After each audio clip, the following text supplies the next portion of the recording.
On Christmas Eve, my husband looked at me across the desk in our home office and said calmly, almost politely, "You will apologize to her tonight, or you will lose your paycheck and your promotion." There was no shouting, no anger, just certainty. Between us lay a single sheet of paper, a formal personnel notice with my name typed neatly at the top. Salary suspension, promotion postponed, review for professional misconduct. It sat there like a verdict that had already been decided. I stared at him and realized something unsettling. This was not my husband speaking to me. This was a CEO assessing risk and deciding what to eliminate. I asked the question anyway, "And if I don't?" He didn't hesitate. "Then this becomes very difficult for you, Eliza. You don't want that." Outside the window, snow was falling softly over Manhattan. Downstairs, our Christmas party was already underway. Laughter, music, champagne, people celebrating a company they believed in, completely unaware of what was happening upstairs. The woman he wanted me to apologize to was Maylene Rhodes, his new favorite executive. Younger, flashier, and yes, the woman he had been sleeping with. He framed it as professionalism, as teamwork, as my failure to be collaborative. But I knew the truth. He wanted my obedience publicly, in front of everyone. He wanted me to bend so he could protect her without consequences. I looked at the paper again. 8 years of work, 8 years of building something real, reduced to a checkbox and a signature. Something inside me went very still. I didn't cry, I didn't argue, I didn't negotiate. I simply said one word: "Okay." Relief flickered across his face. He thought he had won. He thought that word meant surrender. What he didn't know was that my bags were already packed in the trunk of my car. He didn't know that my transfer papers were already approved. He didn't know that by morning I would be gone. That night, he believed he had broken me. In reality, that was the moment I chose myself. Before I was the woman being threatened in her own home, I was Eliza Warren, the person who helped build everything my husband now believed he owned. I came from science, not spectacle, long hours in quiet labs, data that either held up or didn't. No applause, no shortcuts, just discipline, patience, and responsibility. In my world, if you were wrong, people paid the price, sometimes with their health, sometimes with their lives. I met Daniel when we were both young enough to believe ambition and integrity could grow in the same space without conflict. He was charming then, curious. He asked questions most people skipped past. He wanted to understand how things worked, not just how they sold. When we married, we weren't chasing power. We were building something meaningful. At least I was. I joined the company not as his wife, but as a strategist. I evaluated projects. I questioned assumptions. I protected the mission when it became inconvenient. While Daniel spoke to investors, I worked with researchers. While he gave interviews, I solved problems no one else wanted to touch. For years, it worked. The company grew. Treatments reached patients who had been ignored by bigger players. People trusted us because we didn't chase trends. We chased outcomes. Daniel liked to say we were a team, and for a long time, I believed him. But here's the truth I didn't want to face. I was building the foundation. He was standing on top of it. Every promotion he earned rested on work I had already done. Every confident decision he made had been vetted quietly by me long before it reached a boardroom. I never needed credit. I never wanted applause. What I needed was respect, and somewhere along the way, respect became optional, then inconvenient, then disposable. By the time I realized that, Daniel no longer saw me as a partner. He saw me as a problem, and problems in his world were meant to be managed or removed. Success did not change Daniel overnight. It worked slowly, the way corrosion does. Quiet, gradual, easy to ignore until the damage is already done. The first article came out praising his leadership, then another, then invitations to speak, to advise, to sit at tables where people talked about valuation instead of impact. He came home energized in a way I hadn't seen before, repeating phrases he'd picked up from investors: scale, efficiency, market dominance. At first, I listened. I asked questions. I reminded him why the company existed in the first place. He nodded, distracted, already thinking 3 conversations ahead. That was when Maylene Rhodes entered the picture. She arrived with perfect credentials and shallow answers, smooth presentations, confident delivery, words that sounded impressive until you slowed them down and examined what they actually meant. She spoke fluently about growth, but vaguely about substance. Daniel was fascinated. He called it fresh perspective. I called it recycled thinking wrapped in confidence. My objections were no longer treated as insight. They were treated as resistance, as negativity, as an inability to adapt. Meetings started happening without me. Decisions were made before I saw the data. When I questioned assumptions, Daniel sighed the way people do when they feel inconvenienced by facts. "You're too focused on details," he said once. "You're missing the bigger picture." But I was the only one still looking at the whole picture. Maylene learned quickly how to position herself. She agreed with Daniel publicly and deferred privately. She praised his vision. She framed every disagreement as a misunderstanding rather than a challenge. And slowly, I became the difficult one, the woman who asked uncomfortable questions, the wife who reminded him of principles he no longer wanted to defend, the voice that interrupted his momentum. I watched him stop listening. He no longer asked what I thought. He informed me of what he had decided. At home, the distance grew. Conversations shortened. Touch disappeared. He stopped seeing me as someone who understood him and started seeing me as someone who limited him. That was when I realized something painful. Daniel didn't fall in love with Maylene because she was better than me.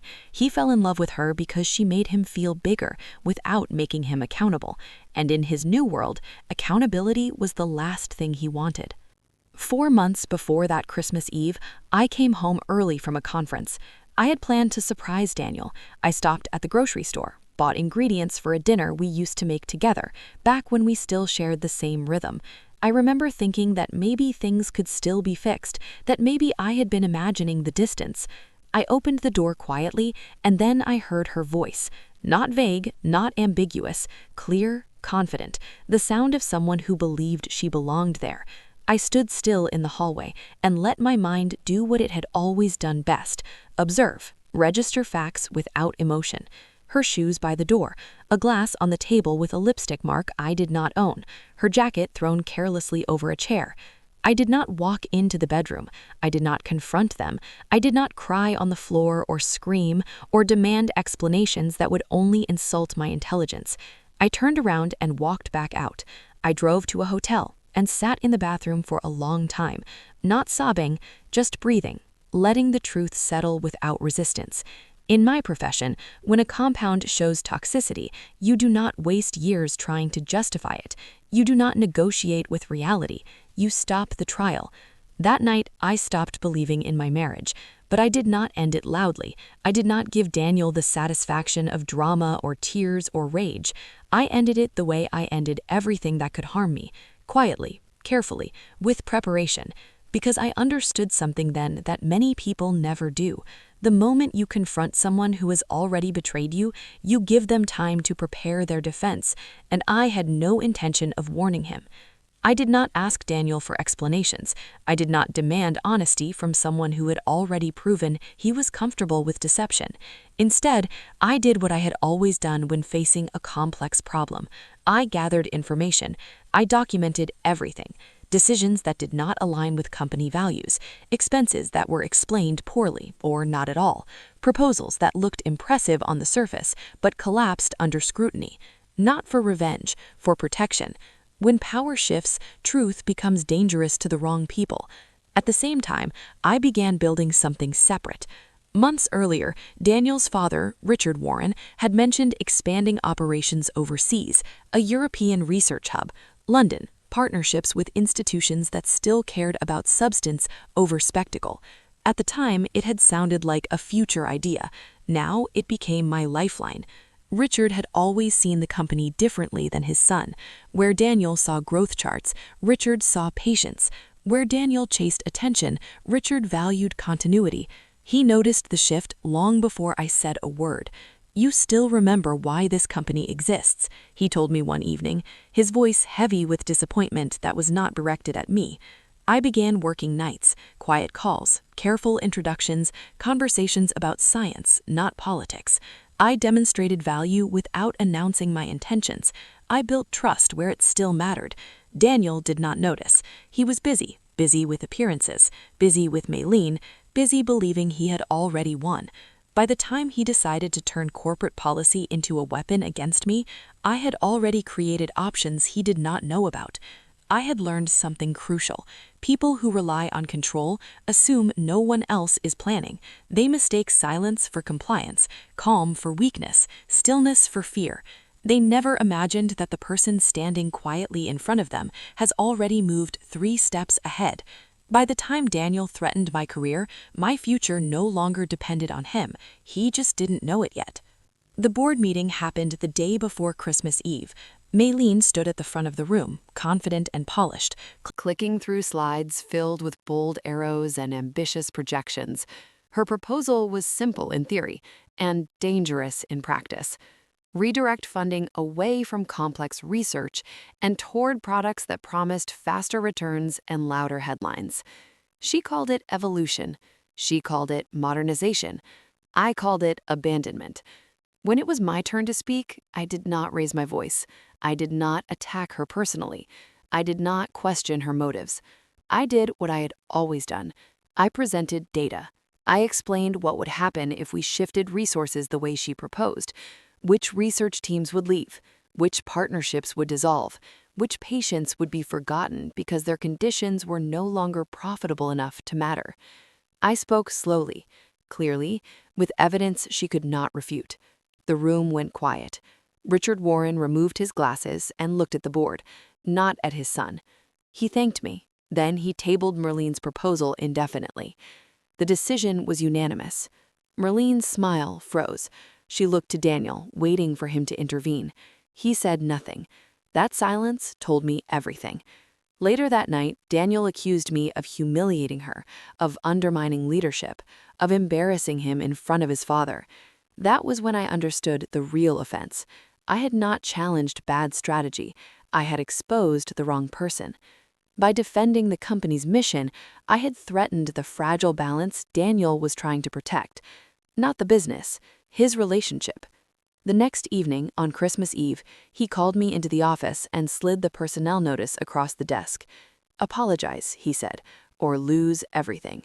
What he did not understand was that the boardroom had already decided something important. They had chosen truth over performance.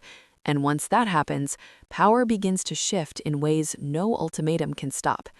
The Christmas party downstairs looked like a celebration of certainty. Crystal glasses, soft music, executives laughing as if nothing in the world could touch them. Daniel moved through the room with Merlene at his side, his hand resting lightly on her back, already behaving as if the future had been settled in his favor. He believed I would comply. He believed I would apologize quietly, smooth things over, and return to my place. He believed that power, once asserted, always worked. I stood near the windows and watched the snow fall over the city, feeling strangely calm, the kind of calm that comes when the decision has already been made and there is nothing left to fear. When Daniel approached me, his voice was low and controlled. He reminded me that everyone was waiting, that Merlene deserved respect, that I could end this easily. I nodded. Then I stepped forward. I did not raise my voice. I did not seek attention. I simply spoke clearly enough for the room to hear. I announced that I was resigning from my position effective immediately. The laughter faded. Conversations stalled. Glasses paused mid-air. Before anyone could react, I continued. I explained that I had accepted a new role as managing director for the European division, overseeing expansion in London, that the decision had been approved by the board, that it would take effect at the start of the new year. Daniel stared at me as if I had spoken another language. He tried to interrupt. He said that position did not exist, but he had not approved anything. Richard stepped forward then. He confirmed everything. The room shifted. In that moment, Daniel understood what he had missed. While he was managing appearances, I had been building reality. While he was demanding obedience, I had been securing independence. Merlene did not look at me. She stared at the floor, already calculating her next move. I thanked the team. I wished them well.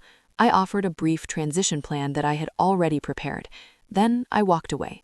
No applause followed, no confrontation, just silence. That silence carried something far heavier than anger. It carried understanding. Daniel followed me to the door, his voice breaking for the first time that night. He said we needed to talk, that this was not how things were supposed to end. I turned back once. I told him that I had said okay earlier because I meant something very specific. I meant that I was done asking for permission to protect my own dignity. Then I left. By the time the door closed behind me, the party was still standing, but the illusion of control had already collapsed, and for the first time in years, I felt free. London did not feel like an escape. It felt like alignment. There was no dramatic arrival, no applause waiting at the airport, just a gray sky, a quiet car ride, and a small team that greeted me with something I had not felt in years: professional respect without conditions. My office was modest, functional, no glass walls designed to intimidate, no power games disguised as collaboration. People spoke plainly, they listened, they asked better questions. For the first time in a long time, I was not managing someone else's ego. I was doing real work again. The team didn't care who my husband was or what had happened in New York. They cared whether I understood the science, whether I could make decisions, whether I showed up prepared. I did. Projects moved forward without politics slowing them down. Partnerships formed based on trust rather than image. Researchers spoke openly. Disagreements happened without punishment. I slept better. I breathed deeper. I stopped replaying conversations in my head, wondering how I could have phrased things differently to avoid conflict. There was nothing to avoid. I realized something uncomfortable but liberating. My marriage had trained me to minimize myself, to soften truths, to stay quiet when being right made someone else feel small. London required none of that. I did not have to earn my place every morning. I was simply allowed to take it. News from New York reached me slowly, carefully filtered through professional updates and quiet messages from people who stayed in touch. The company felt unstable, morale was slipping, key researchers were leaving. I felt no satisfaction in that, only clarity. I had not been the problem, I had been the structure holding everything together, and once I stepped away, the cracks became visible to everyone else. Some nights, walking home through streets that didn't know my history, I felt something close to gratitude, not for what I lost, but for what I had stopped trying to save. London gave me space, purpose, peace, and with that distance, I finally understood the truth. Leaving was not a failure. Staying would have been. I did not watch New York closely at first. I was busy building something that required my full attention. But eventually, the updates became impossible to ignore. Projects stalled, timelines slipped. Key people I had worked with for years began quietly reaching out, asking questions they were not supposed to ask. The tone was careful, concerned, uncertain. Daniel tried to push forward as if nothing had changed. He approved decisions faster. He leaned harder on Merlene. He spoke louder in meetings, as if volume could replace judgment. It did not work. Without someone asking hard questions, small mistakes multiplied. Proposals that should have been challenged went through unexamined. Research teams began to leave, citing culture, not compensation. The company did not collapse overnight. It weakened gradually, the way systems do when the structure beneath them is removed. Then came the investigation. Expense reviews, ethics inquiries, questions Daniel had always avoided suddenly demanded answers. He was no longer protected by confidence or charisma. He was measured by records. Merlene disappeared first. Officially, it was a strategic transition. Unofficially, everyone understood. She had aligned herself with power, not substance, and when that power faltered, she moved on. Daniel lasted longer. Pride will do that, but eventually, even pride runs out of leverage. When he stepped down, the announcement was brief. Polished language, no accusations, no explanations, just the quiet end of something that had already been broken for a long time. People asked how I felt about it. I told them the truth. I did not destroy anyone. I simply stopped holding everything together for people who never noticed the weight I was carrying. That was not revenge, that was consequence. The letter arrived on an ordinary Tuesday. No dramatic envelope, no urgent tone, just a familiar name in the corner that made my chest tighten before I even opened it. Richard Warren had passed away quietly in his sleep. I sat at my desk in London for a long time after reading those words. He had been the last person in that family who saw me clearly, not as an extension of his son, not as a threat, but as someone who understood the responsibility of building something that mattered. A week later, another letter arrived. This one was addressed to me personally. Richard wrote with the same clarity he had always spoken with. He thanked me for protecting the company when it became inconvenient, for refusing to compromise values, for comfort, for walking away without trying to burn anything down. Then came the part that stopped me cold. He had left me voting shares, enough to matter, enough to give me real influence, and with them, an offer. The board was prepared to appoint me as CEO if I wanted it. Everything I had been denied was suddenly being placed in front of me: power, authority, vindication. I folded the letter carefully and placed it back in the envelope, because in that moment, I understood something Richard had hoped I would. I no longer needed to return to prove anything. The life I had built did not require permission, titles, or public victories. I had already chosen what mattered, and I was not willing to trade peace for power. People often think revenge is loud. They imagine confrontation, exposure, public humiliation, a dramatic moment where someone finally pays for what they did. That was never my goal. When I said okay that night in my home office, I was not agreeing. I was not surrendering. I was not choosing silence out of fear. I was choosing clarity. Okay meant I saw the truth. Okay meant I understood who Daniel had become and who I could no longer afford to be beside. Okay meant I was done shrinking myself to preserve someone else's sense of power. I did not win by taking anything from him. I won by taking myself out of a system that depended on my silence to survive. I built a life where my work is judged by its impact, not by who it threatens, where disagreement is not punished, where competence is not inconvenient, where peace is not something I have to negotiate for. That is the part people rarely talk about. Walking away is not weakness when staying would cost you your integrity. Choosing yourself is not selfish when the alternative is slow erosion. If you are watching this and you recognize yourself in my story, hear this clearly. You do not need to shout to be powerful. You do not need to destroy to be free. Sometimes the strongest move you can make is a quiet one, made with preparation and conviction. If this story resonated with you, take a moment to like the video. It helps more people find stories like this. Share it with someone who might need permission to choose themselves. And tell me in the comments, what would okay mean in your life right now? This is the art of revenge, and sometimes the greatest revenge is simply living.